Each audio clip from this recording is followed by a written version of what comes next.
안녕하세요. 시그널룸입니다. 2026년 1월 11일 토요일. 주말에도 부동산 시장은 뜨겁습니다. 오늘의 핵심 뉴스. 지금 바로 시작하겠습니다. 뉴스 1. 재개발조합원 매물거래 가능한 곳 주목. 첫 번째 뉴스입니다. 투기과열지구 확대로 재개발조합원 지위 양도가 금지됐지만 일부 구역은 여전히 거래가 가능해 주목받고 있습니다. 현재 서울 전역이 투기과열지구로 묶여 있어 재개발, 재건축, 조합원 지위 양도가 원칙적으로 금지돼 있습니다.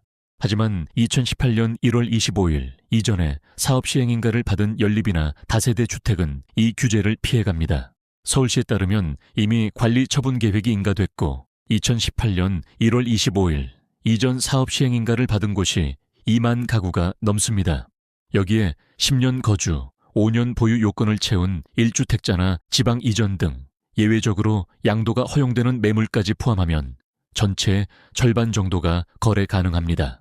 구체적으로 어떤 곳이 거래 가능할까요? 서대문구 부가현 2, 3구역과 증산 5구역, 성동구 금호이 16구역, 은평구 가련 1구역과 대조 1구역, 동대문구 청량리 7구역, 성북구 장위 10구역, 동작구 노량진 일부 구역과 흑석 9구역 등입니다.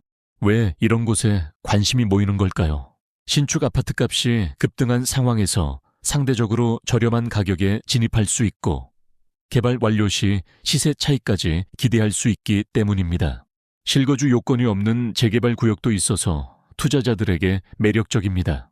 전문가들은 꼭 한강변 같은 주요 입지가 아니더라도 신축이 될 곳을 눈여겨보라고 조언합니다. 재건축, 재개발 등 정비사업 초기 단계에 있는 단지라면 잠재 가치가 더욱 높다는 겁니다.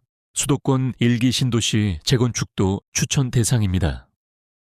정부가 1기 신도시 재건축 규제 완화에 힘을 싣고 있어 호재로 작용할 것으로 보입니다. 뉴스 2. 전세시장 불안, 갭투자 막혀 매물 급감. 두 번째 뉴스입니다. 심일 7호 대책으로 갭투자가 막히면서 수도권 전세 매물이 급감하고 전세값은 급등하고 있습니다. 서울 전역과 경기 12곳에서 아파트를 사려면 2년 이상 실거주해야 합니다. 집을 사더라도 세를 놓을 수 없으니 전세 매물이 나올 수가 없는 구조입니다. 부동산 정보업체 아실에 따르면 12월 12일 기준 서울 아파트 전세 매물은 24,854건에 그쳐 한 달 전보다 6.1% 감소했습니다. 매물 부족으로 전세값은 치솟고 있습니다. 국토교통부 실거래 가공개 시스템을 보면 12월 11일 기준 서울 아파트 전세 가액대별 비중에서 6억 원 초과에서 9억 원 이하 비중은 30.9%로 올해 1월 대비 5.75%포인트 늘었습니다. 9억 원 초과 고액 전세 비중도 15.31%로 1월보다 약 5% 증가했습니다. 뉴스 3. 하는 총재, 양극화 경고, 부동산이 핵심. 세 번째 뉴스입니다. 이창용 한국은행 총재가 신년사에서 K자영 회복에 따른 양극화 심화를 경고했습니다.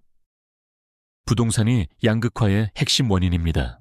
하는 자료를 보면 소득 상위 20% 가구의 순자산 점유율이 47.3%로 상승한 반면 나머지 80%는 일제히 감소했습니다. 자산 양극화가 임계치에 도달했다는 겁니다. 한국 가구 평균 자산의 약 70%가 부동산입니다. 특히 5분위 가구, 즉 고소득층의 실물 자산 비중은 80%를 넘습니다.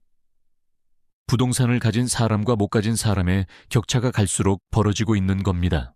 여기에 고환율이 식료품과 에너지 등 필수재 가격 인상으로 이어지면서 저소득층 구매력이 하락하고 있습니다.